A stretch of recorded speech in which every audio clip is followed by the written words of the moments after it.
Hello అండి, నమస్తే. Welcome to Silas kitchen. టిఫిన్లు తిన్నారా? భోజనాలు చేశారా? ఎందుకంటే మనది 2:00కి షో రిలీజ్ అవుతుంది. మీరు మంచిగా ఆరామ్స్ అన్నీ చేసేసి తిని కూర్చొని చూస్తారని నాకు తెలుసు. ఇవాళ మీకు ఒక అద్భుతమైన ఈజీ రెసిపీ అండ్ దెన్ ఎలా చెప్పాలంటే చాలా సరికొత్తగా ఉంటుంది. టేస్ట్ కొత్తగా ఉంటుంది, చేయటానికి కొత్తగా ఉంటుంది. అన్నిటికంటే ఎక్కువ ఏంటంటే ఎవరికైనా వడ్డించి దానిలో మొహం చూస్తుంటే ఇంకా కొత్తగా ఉంటుంది. ఎందుకంటే వాళ్ళ ఫేస్లో మారే ఫీలింగ్స్ని మీరు ఎలా చేంజ్ అవుతున్నాయో చెప్పచ్చు. ఆ తర్వాత ఈ రెసిపీ ఎలా చేశారో చెప్పారనుకోండి, వాళ్ళు నాంబడిపోతారు. అంత ఈజీగా ఉంటుంది, అంత టేస్టీగా ఉంటుంది. అండ్ నేను మిక్సీలో వేయటానికి చిన్న గిన్నె తీసుకున్నాను. సింపుల్ టమాటా చారు అని చెప్పచ్చు, కానీ ఇది టమాటా చారు కాదు, టమాటా పులుసు కాదు. ఇదేంటంటే అన్నంతో పాటు జనరల్గా మనం రసం ఏం చేస్తామంటే ఓన్లీ అన్నంలో వేసుకుంటాం, కానీ ఇది ఇడ్లీలో, దోశలో, ఇంక్లూడింగ్ చపాతీలో కూడా మంచిగా మ్యారినేట్ చేసుకొని సాంబార్ లేనప్పుడు సాంబార్ని కాంపెన్సేట్ చేసే టమాటా పులుసు అని చెప్పచ్చు దీన్ని. సో నేను ఫస్ట్ ఒక 3/4 టీ స్పూన్ జీలకర్ర, 1 టీ స్పూన్ మిరియాలు. మీరు కొంచెం ఘాటు ఎక్కువ తింటారు, ఇంట్లో ఎవరికైనా జలుబు చేస్తే ఆ మిరియాల మోతాదు కొంచెం పెంచండి. 3 వెల్లుల్లి వేసాను, చిన్నగా ఉంటే కనుక 5-6 వేయండి. అండ్ ఇవి కాశ్మీరీ రెడ్ చిల్లీ అండి. టమాటా చారులో మనల్ని మెయిన్ అట్రాక్ట్ చేసేది ఏంటంటే దాని కలర్. చారు టమాటా చారు ఇదని చెప్పి పెడతారు, కానీ అదేంటంటే నీళ్ళగా కలర్ లేనట్టు కనిపిస్తే మనం ఏం తింటున్నాం అనేది అర్థం కాని పరిస్థితి. అట్లాంటిది ఏమంటారు, రెక్టిఫై చేయడానికి పెద్ద బిగ్గెస్ట్ రెమెడీ ఏంటంటే కాశ్మీరీ రెడ్ చిల్లీస్. జనరల్గా కూడా ఇవి ఇంట్లో ఉంచుకొని ఇట్లా నీళ్ళల్లో నానబెట్టి చక్కగా నూరి వేసుకున్నాం అనుకోండి, అటు రంగుకు రంగు వచ్చేస్తుంది, కారం ఎక్కువ తక్కువ ఉండదు. చలో నేను ఒక 2-3 కాశ్మీరీ రెడ్ చిల్లీని నానబెట్టి ఉంచుకున్నాను. నానబెడితే దాని ఫ్లేవర్ కానీ దాని కలర్ కానీ ఇంకా ఎలివేట్ అవుతుంది. సో ఒక కాశ్మీరీ రెడ్ చిల్లీ, మీ దగ్గర కాశ్మీరీ రెడ్ చిల్లీ లేకపోతే ఇప్పుడు కొనుక్కొచ్చుకొని స్టోర్ పెట్టుకోండి. ప్రస్తుతానికి మాత్రం ఇంట్లో ఉన్న ఎండుమిరపకాయలు ఉంటే ఎండుమిరపకాయలు వేసేయండి. అయిపోయిందా? నెక్స్ట్ ఉల్లిపాయ, ఒక హాఫ్ మీడియం సైజ్ ఉల్లిపాయలో సగం వేయండి. లేకపోతేనేమో ఈ చిన్న ఉల్లిపాయలు ఉంటే చాలా అటు హెల్త్, ఇటు ఘాటు, టేస్ట్ 3 ఎలివేట్ అవుతాయి. మీరు ఈసారి ఏదన్నా మాల్కి వెళ్ళినప్పుడు compulsory Kashmir red chilli shallots అంటారు వీటిని, చాలా టేస్టీగా ఉంటాయి. రెగ్యులర్ ఉల్లిపాయలతో పాటు ఒక 4-5 షాలెట్స్ ప్రతి కర్రీలో వేస్తే చాలా టేస్ట్ కొంచెం బాగుంటుంది. ఇది కేరళ వాళ్ళ టెక్నిక్. నేను అక్కడ చూసొచ్చి టేస్ట్ చేసి వచ్చి మీకు చెప్తున్నాను. And last but not least ఇదిగోండి చింతపండు.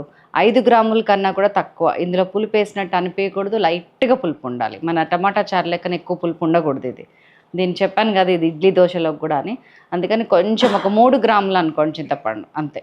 చలో ఇవన్నీ కలిపి మెత్తగా పేస్ట్ చేసుకొని వస్తా. ఇది మాత్రమే మన మసాలా చారులోకి, ఇంకేమీ లేదు.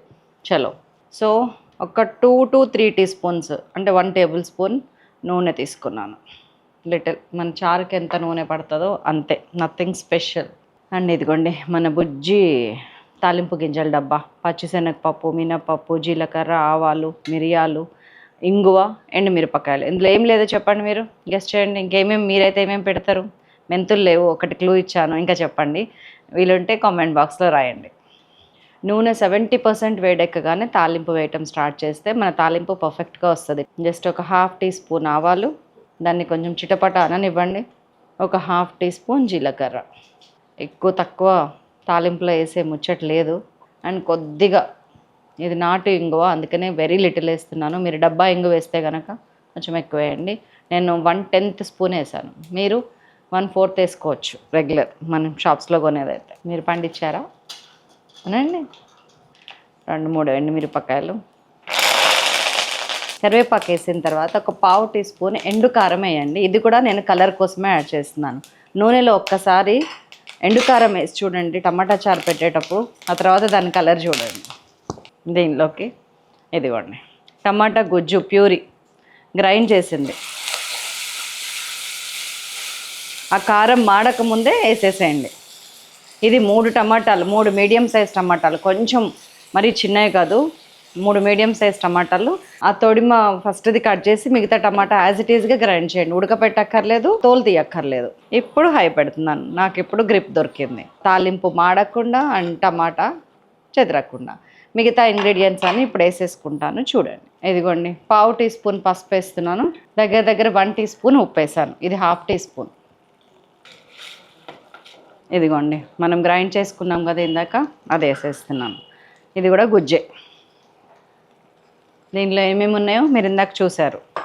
దాన్ని కూడా వేసి కలిపేయండి. సూపర్ రసం అనుకుంటున్నారు కదా, ఇప్పుడు ఇందులో ఒక ట్విస్ట్ ఉంది. దాంతోనే దీనికి స్పెషల్ టేస్ట్, లుక్. అండ్ నేను ఏదైతే చెప్పానో ఇడ్లీలో, దోశలో, అన్నంలో అని, వాటన్నిటికీ ఇప్పుడు మీకు సమాధానం దొరుకును.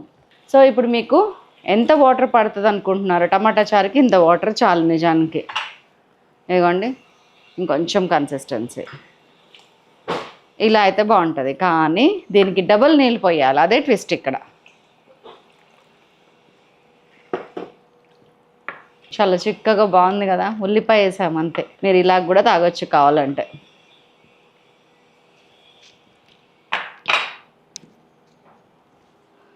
ఇది కొంచెం మసలనివ్వండి, పొంగు రానివ్వండి.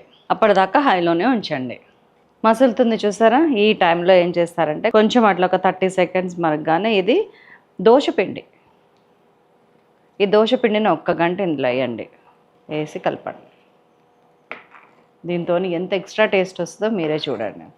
ఏముంటుందండి దోశపిండిలో? మినపప్పు, బియ్యం మోస్ట్లీ. కొంతమంది బయట దోశలు వేసేవాళ్ళు మైదా పిండి అది ఇది కలుపుతారు. మీకు ఇప్పుడు ఇది చిక్కగా వచ్చేస్తుంది. చిక్కదనం ఎక్కువైంది అనిపిస్తే మీరు సింపుల్గా నీళ్ళు యాడ్ చేసుకోవచ్చు. నేను అందుకే ముందే వేసేసాను నీళ్ళు ఎక్కువ. ఇప్పుడు నేను సిమ్ చేసేస్తున్నాను.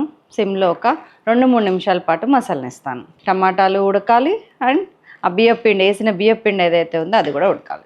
చిక్కదనాన్ని మీరు డిసైడ్ చేయొచ్చు దీని ద్వారా. కొంచెం నీళ్లు పోసుకుంటే కొంచెం ఇంకొంచెం పలచగా అవుతుంది. నాకు ఈ చిక్కదనం కావాలి. మనం కట్టేసి చల్లారాక ఇంకొంచెం చిక్కబడుతుంది, గుర్తుపెట్టుకోండి ముందు. దాని ప్రకారం నీళ్ళు యాడ్ చేసుకోండి. తీరిందా సాంబార్ లేని లోటు?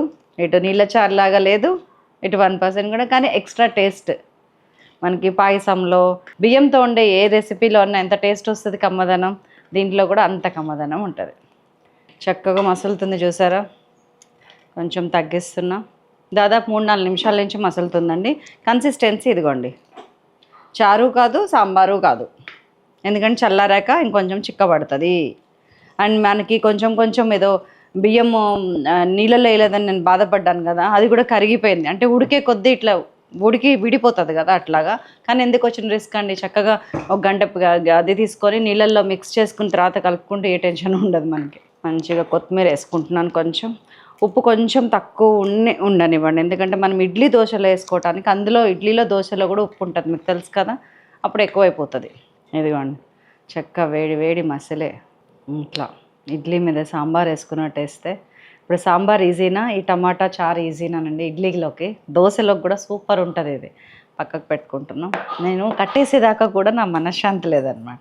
అండ్ ఇంకొకటి కనిపెట్టాను ఈ మధ్యన నేను, మనం క్లాత్స్ అట్లాంటివి ఏం వాడక్కర్లేదు. ఎందుకంటే ఇవి ఓవెన్లో తీయటానికి అని చెప్పి మనకి కొంటామన్నమాట. ఓవెన్లో ఏమన్నా ఉంటే ఇట్లా పట్టుకొని ఇలా తీస్తే మనకి కాలకుండా ఉంటుంది. దీన్నే మనం ఇట్లా వేసుకుంటే ఇట్లాంటివి పట్టుకోవడానికి ఈజీగా ఉంటుంది, కాలదు, ఈజీగా ఉంటుంది. నేను ఇది కనిపెట్టాను. ఓవెన్కి మాత్రమే కాదు, మన రెగ్యులర్ గిన్నెలకు కూడా. మనం ఇటు సైడ్ ఉందనుకోండి తిప్పేది, మనం ఇటు పట్టుకున్నాం అనుకోండి, ఏదైనా కలపాలి వేయించాలి అంటే మంచిగా ఇట్లా పట్టేసుకొని వేయించేసుకోవచ్చు. ఇట్లా బాగుంది. ఇది కట్టేసాను నేను. సో పక్కకు పెట్టుకొని ఇడ్లీలోకి ఎలా ఉంటుంది, అన్నంలోకి ఎలా ఉంటుందో చూద్దాం. ఎంత చిక్కగా ఎంత బాగుందో చూసారా? కావాల్సినంత. ఇది చీప్, బెస్ట్, ఈజీ, వీటన్నిటికంటే main taste matters a lot కదండి. Taste next level. ఇదిగోండి, అన్నంలోకి కూడా రెడీగా పెట్టుకున్నాను. ఇదిగోండి చూడండి, ఇట్లా మునిగిపోతుంది అంతే.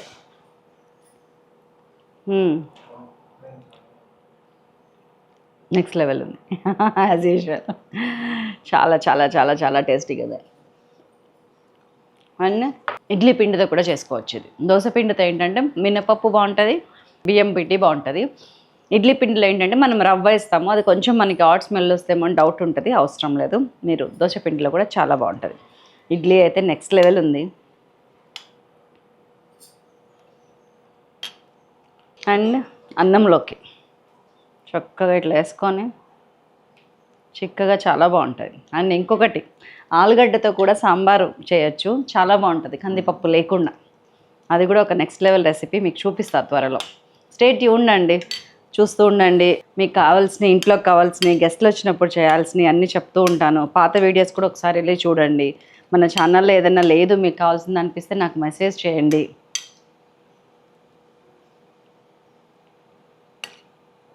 ఆహాహా, సూపర్ అంటే సూపర్ ఉంది.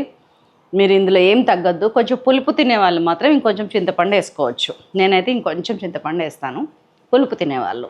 లేని వాళ్ళు, లైట్ పులుపు తినేవాళ్ళు నేను వేసిన 5 గ్రామ్స్ 3 గ్రామ్సే వేయండి. కొంచెం పులుపు తినేవాళ్ళు 10 గ్రామ్స్ వేయండి, సరిపోతుంది.